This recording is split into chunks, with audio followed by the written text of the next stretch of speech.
Hey guys, welcome back to my channel. आज हम general science start करने वाले हैं और इसमें हम सारे बेसिक टॉपिक्स को कवर करेंगे जिससे कि आपके बेसिक्स भी क्लियर होते जाएं और जो कॉन्सेप्ट है सब्जेक्ट का वो भी आपको क्लियर होता जाए। तो आज हम सबसे पहले बायोलॉजी पढ़ेंगे। तो हम without wasting any time start करते हैं। सबसे पहले बायोलॉजी। तो इसमें सबसे पहले दिया हुआ है कि जो बायोलॉजी टर्म था ये लेमार्क और ट्रेवेरिनस ने दिया था 1802 में। ये बायोलॉजी सिंपली है क्या? बायोलॉजी साइंस की वो ब्रांच है जिसमें हम लिविंग ऑर्गेनिजम्स के बारे में पढ़ते हैं। वो ब्रांच जिसमें हम लिविंग ऑर्गेनिजम्स के बारे में पढ़ते हैं उसको हम बायोलॉजी कहते हैं। ये 3 पार्ट्स में डिवाइडेड है मेनली, जिसमें कि बॉटनी, जूलॉजी और माइक्रोबायोलॉजी है। बॉटनी में स्टडी ऑफ प्लांट्स मतलब पेड़ पौधों के बारे में पढ़ते हैं हम। जूलॉजी में एनिमल्स के बारे में पढ़ते हैं। माइक्रोबायोलॉजी में माइक्रो ऑर्गेनिजम्स के बारे में पढ़ते हैं। उसके बाद यहाँ पर कुछ पॉपुलर साइंटिस्ट और उनके कंट्रीब्यूशन के बारे में दिया गया है कि जिन्होंने हमारी हिस्ट्री में बहुत इम्पॉर्टेंट रिसर्चेस करी थी और जो हमारे आजकल के डेवलपमेंट में बहुत इम्पॉर्टेंट रोल प्ले करते हैं, और जो भी उनका कंट्रीब्यूशन था उसके बारे में यहाँ बताया गया है। सबसे पहले हम देखते हैं, यहाँ पर सबसे पहले लिखा है चार्ल्स डार्विन। चार्ल्स डार्विन ने ओरिजिन ऑफ स्पीशीज़ लिखा था जिसमें उन्होंने थ्योरी ऑफ नेचुरल सिलेक्शन दी थी। थ्योरी ऑफ नेचुरल सिलेक्शन क्या है? वो थ्योरी थी जिसमें कि नेचर सेलेक्ट करती है कि आगे कौन सरवाइव करेगा। जैसे कि हम इस कॉन्सेप्ट के बारे में 12th में बहुत ब्रॉडली पढ़ते हैं। उसमें दिया हुआ है, एक बर्ड के एग्जाम्पल से दिया हुआ है जिनको कि पहले फिंचेस से कहा था। जो एक डार्विन थे, ये चार्ल्स डार्विन जो थे, इन्होंने फिंचेस का एग्जाम्पल दिया था जिसमें उन्होंने ये कहा था, फिंचेस बर्ड को कहा था उन्होंने, उसमें कहा था कि जो पहले बर्ड होती थी उनकी जो बीक होती थी मतलब उनकी जो चोंच होती थी वो काफ़ी पतली और छोटी होती थी। पर धीरे धीरे जब ग्रीनरी ख़त्म होने लगी तो उन्होंने नॉनवेज खाना, मीट खाना भी स्टार्ट कर दिया। तो उनकी जो फिंच मतलब उनकी जो बीक का साइज़ था वो भी बढ़ने लगा। उससे क्या हुआ कि उनकी जो धीरे धीरे करके इस तरीके की बर्ड्स डेवलप होनी शुरू हो गई जिनकी जो बीक साइज़ था वो काफ़ी बड़ा हो। अब क्या था, ये चीज़ थी थ्योरी ऑफ नेचुरल सिलेक्शन, मतलब नेचर सेलेक्ट करती है कि आगे कौन बढ़ेगा और वो उन्हीं के अंदर चेंजेस आ पाते हैं जो जिनको नेचर सेलेक्ट करती है। तो ये थी theory of natural selection. Second आता है यहाँ पे मेंडल, जीजे मेंडल। इन्होंने 1866 में लॉ ऑफ इनहेरिटेंस दिए थे और वो इतनी इम्पॉर्टेंट थ्योरी थी या इतने इम्पॉर्टेंट लॉज थे जिसकी वजह से उनको फादर ऑफ जेनेटिक्स कहा गया। जेनेटिक्स पूरी इन्हीं चीज़ों पर बेस्ड थी। उन्होंने 3 लॉज दिए थे, उसमें 3 पार्ट थे, law of dominance, law of segregation और लॉ ऑफ इंडिपेंडेंट असॉर्टमेंट। इनके बारे में डीपली हमें पढ़ने की कोई ज़रूरत नहीं है, बस इतना पता होना चाहिए कि जे मेंडल जो थे वो फादर ऑफ जेनेटिक्स थे और उन्होंने लॉ ऑफ इनहेरिटेंस में के लॉज दिए थे 1866 में। और इसमें 3 लॉज आते हैं, law of segregation, law of independent assortment और लॉ ऑफ डोमिनेंस। उसके बाद नेक्स्ट है एन.ई. बोरलॉग। एन.ई. बोरलॉग थे father of green revolution in world. अब ग्रीन रेवोल्यूशन क्या था? ग्रीन रेवोल्यूशन था एग्रीकल्चर प्रोडक्शन को, जो भी खेती बाड़ी से जो भी प्रोडक्शन होता है उस प्रोडक्शन को लार्ज अमाउंट में इंक्रीज़ करने के लिए ये रेवोल्यूशन किया गया था। और ये रेवोल्यूशन जो हेड किया था वो एनी बोरलॉग ने किया था वर्ल्ड लेवल पे, तो उन्हें father of green revolution in world कहा गया। अब यही सेम रेवोल्यूशन हमारे इंडिया में भी हुआ था। तो इंडिया में हुआ था तो इंडिया में यही सेम रेवोल्यूशन मतलब ग्रीन रेवोल्यूशन एम.एस. स्वामीनाथन ने किया था, जिनको father of green revolution in India कहा गया। नेक्स्ट यहाँ पर है आनंद मोहन चक्रवर्ती। आनंद मोहन चक्रवर्ती ने क्या किया था, उन्होंने एक सुपर बग डेवलप किया था। अब सुपर बग क्या था, एक ऐसी बैक्टीरियल आर्टिफिशियल मशीन बनाई थी उन्होंने जेनेटिक इंजीनियरिंग से, जिसमें कि प्लाज्मिड जीन को चेंज करके उसमें एक नया एक स्टेबल बैक्टीरिया फॉर्म कर दिया था और वो बिल्कुल एक ओरिजिनल लिविंग बैक्टीरिया की तरह वर्क करता था। उसकी सारे मैकेनिज़्म सब कुछ एक लिविंग बैक्टीरिया की तरह थे, और उसको उन्होंने नाम दिया था सूडोमोनास टूडिया। यहाँ पे पी साइलेंट है, सूडोमोनास टूडिया। और यहाँ पे सूडो का मतलब होता है फॉल्स, तो यहाँ पर वो फॉल्स बैक्टीरिया था, मतलब आर्टिफिशियल था, तो इसलिए यहाँ पर उसको सूडोमोनास नाम दिया गया था। नेक्स्ट यहाँ पर हम लोग आते हैं कॉलर एंड माइलस्टीन पर। अब यहाँ पे कॉलर एंड माइलस्टीन जो थे, इन्होंने हाइब्रिडोमा टेक्नोलॉजी दी थी।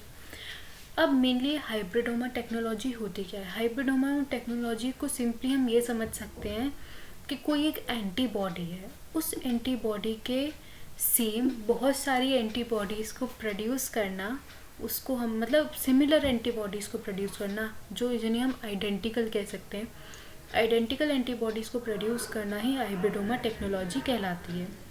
नेक्स्ट है एलेक्स जेफरी, इन्होंने डीएनए फिंगरप्रिंटिंग डेवलप किया था। अब डीएनए फिंगरप्रिंटिंग है क्या? जैसे कि हम जानते हैं कि डीएनए टेस्ट वगैरह जो दिखाए जाते हैं टीवीज़ वगैरह में, तो उसमें आपने देखा होगा कि 99.99% सिमिलैरिटी कहीं पर दिखाते हैं जहाँ पर मैच होता है डीएनए, तो वो डीएनए फिंगरप्रिंटिंग के थ्रू होता है, जिससे हमें पता चले कि किसका डीएनए किससे कितना मैच है, क्योंकि उन्हीं का डीएनए मैच होगा जो उनके पेरेंट्स होंगे, या पेरेंट्स से चिल्ड्रंस का, उन्हीं का मैच हो सकता है, या फिर हमारे पास कोई सैम्पल है तो हमें मैच करना है कि ये सैम्पल इस पर्सन से मैच करता है या नहीं, तो हम उसके लिए किस टेक्निक का यूज़ करेंगे? डीएनए फिंगरप्रिंटिंग का।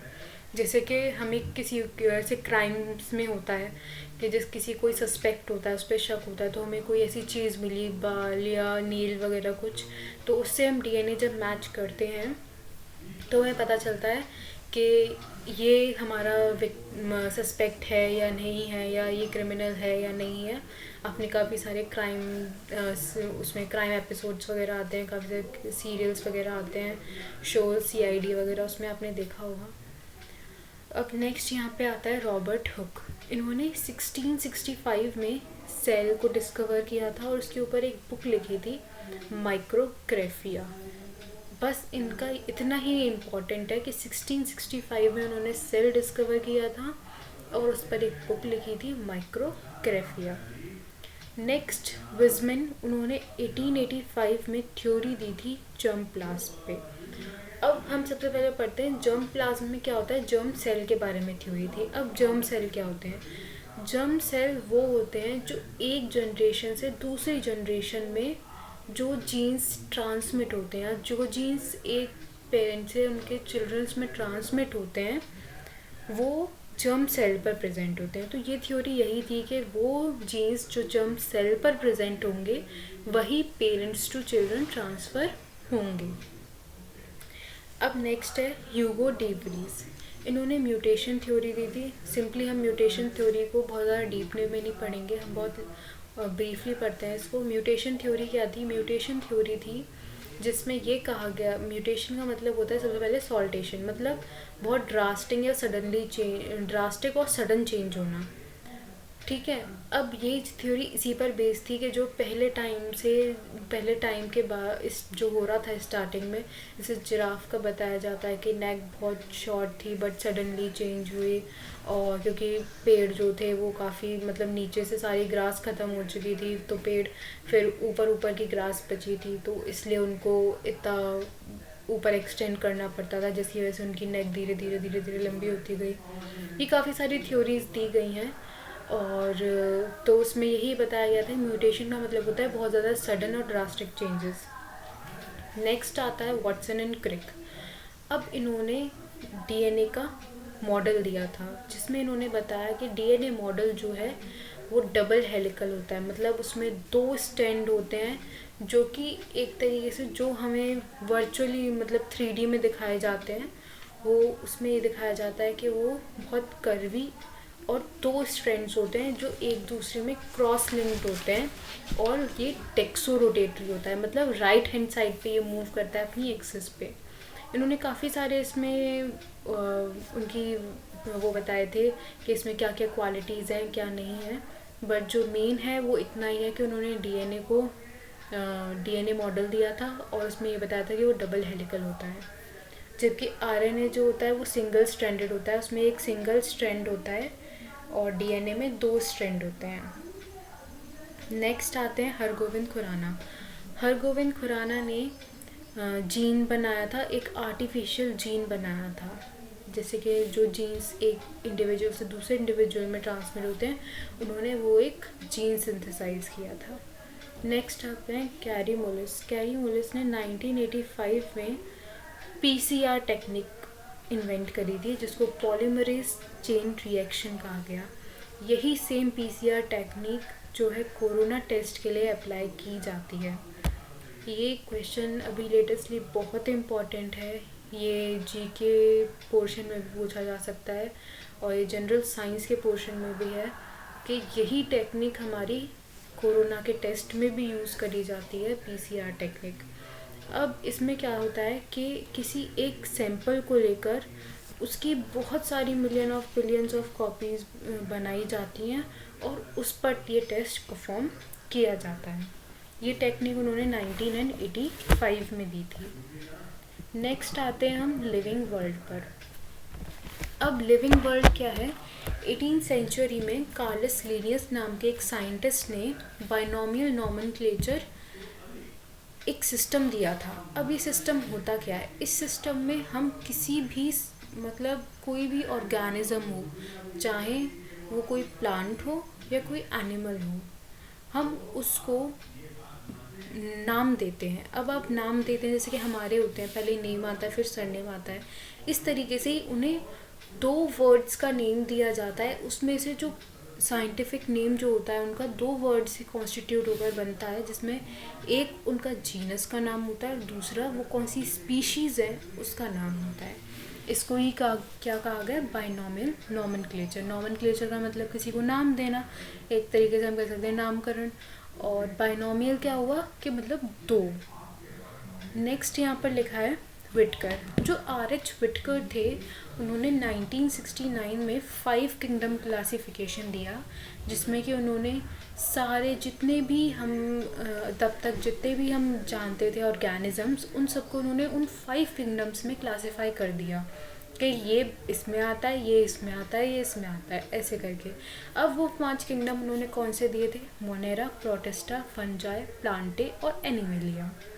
अब इसमें क्या है? मोनेरा में जो थे बैक्टीरिया और माइकोप्लाज्मा थे, जबकि प्रोटिस्टा में प्रोटोजोआ और कुछ यूकैरियोट्स थे। फंजाई में हम जानते हैं फंजाई क्या होता है। प्लांटे में जो हमारे एंजियोस्पर्म, जिम्नोस्पर्म, टेरिडोफाइट, ब्रायोफाइट थे, और ये जो हमारे जितने भी प्लांट्स वगैरह होते हैं ये सब इसमें आते हैं। एनिमेलिया में हम जैसा कि जानते हैं रेप्टाइल, आर्थ्रोपोडा और ये एव्स वगैरह, ये जो भी होते हैं ये सारे हमारे एनिमेलिया में थे। उसके बाद हमारा क्या है, यहाँ पे वायरसेस के बारे में बताया गया है। वायरसेस क्या होते हैं? माइक्रोपिक होते हैं, माइक्रोस्कोपिक होते हैं जैसा कि हम जानते हैं। पैरासाइट होते हैं, ऑब्लिगेट पैरासाइट। इंट्रासेल्युलर होते हैं, मतलब इनसाइड सेल्युलर होते हैं। और ये न्यूक्लियो प्रोटीन के बने होते हैं, जैसे कि हम जानते हैं कि हमने ये स्टार्टिंग से पढ़ा है कि वायरस के चारों तरफ एक प्रोटीनीशियस लेयर होती है, तो वो क्या थे? न्यूक्लियो प्रोटीन की एक लेयर होती है जिससे वो सराउंडेड होता है। उसके बाद डब्ल्यू.एम. स्टेनली ने टीएमवी के बारे में बताया था। टीएमवी क्या है? टोबैको मोज़ेक वायरस, जो टोबैको के नोट्स में लगता था। टोबैको के नोट्स में एक वायरस मिलता था जो टोबैको के प्लांट को डिस्ट्रॉय करता था धीरे धीरे। उसके बारे में उन्होंने पूरा कॉन्सेप्ट दिया, जिसमें कि उन्होंने उसको ख़त्म करने के लिए भी काफ़ी सारी चीज़ें बताई थी कि इस तरीके से हम इस वायरस को ख़त्म कर सकते हैं। तो वो सब किसने बताया था? डब्ल्यू.एम. स्टेनली ने। फिर आता है वायरॉइड्स। वायरॉइड्स एक smallest infectious single stranded RNA molecule discovered by T O Diener. अब वायरॉइड्स का बहुत स्मॉलेस्ट, बहुत सबसे छोटा एक इन्फेक्शियस स्टेज है जिससे इन्फेक्शन होता है। इसमें सिंगल स्ट्रैंडेड आरएनए प्रेजेंट होता है, आरएनए मॉलिक्यूल प्रेजेंट होते हैं सिंगल स्ट्रैंडेड। जैसे डीएनए में डबल स्ट्रैंडेड होते हैं, मतलब 2 स्ट्रैंड होते हैं, ऐसे ही इसमें आरएनए प्रेजेंट होता है जो क्या होता है? सिंगल स्ट्रैंडेड होता है। और ये किसने दिया था? टीओ डाइनर ने। अब यहाँ पर हमारी एक चीज़ बहुत इम्पॉर्टेंट है, यहाँ पर काफ़ी सारे लोगों को डीएनए और आरएनए की फुल फॉर्म नहीं आती है। तो डीएनए की फुल फॉर्म होती है डीऑक्सी न्यूक्लिक एसिड, और यहाँ पे राइबोज न्यूक्लिक एसिड। नेक्स्ट यहाँ पे हम आते हैं सेल पर।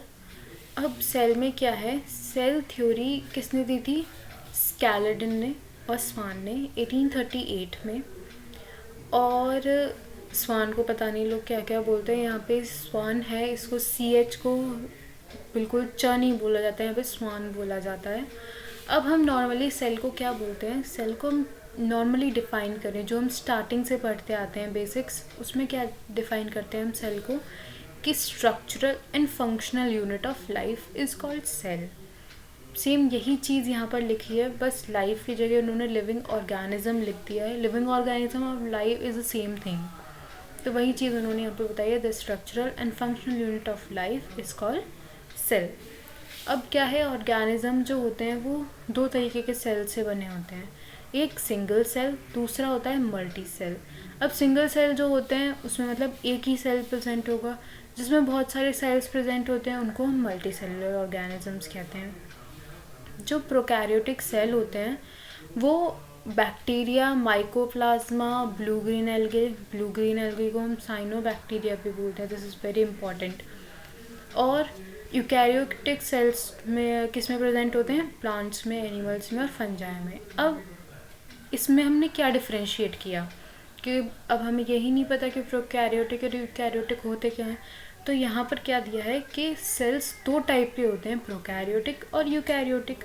तो प्रोकैरियोटिक कौन से होते हैं, जिनमें न्यूक्लियस प्रेजेंट नहीं होता, जो आउटसाइड लाइनिंग होती है या ऑर्गेनेलीज होती हैं, जो मेम्ब्रेन प्रेजेंट होती है किसी भी ऑर्गेनिज्म के, वो प्रोकैरियोटिक सेल्स में एब्सेंट होती है, नहीं होती प्रेजेंट। जबकि वो यूकैरियोटिक सेल में न्यूक्लियस और जो भी मेम्ब्रेन्स होती हैं, मतलब एक तरीके से हम कह सकते हैं कि जो आउटलाइंस होती हैं उनकी, जो उनकी आउटर लेयर्स होती हैं वो प्रेजेंट होती हैं किन में, यूकैरियोटिक्स में, और जबकि प्रोकैरियोटिक में वो प्रेजेंट नहीं होती हैं। नेक्स्ट है यहाँ पे ह्यूमन सिस्टम। ह्यूमन सिस्टम में यहाँ पर हम पहले सारा सिस्टम पढ़ेंगे, इंजेक्शन से लेके एक्सक्रीशन तक। तो अभी इस लेक्चर को हम यहीं ख़त्म करते हैं, बाकी हम नेक्स्ट लेक्चर में पढ़ेंगे। आपको जो भी डाउट हो आप कमेंट सेक्शन में पूछ सकते हैं। बाकी थैंक यू फॉर टुडे।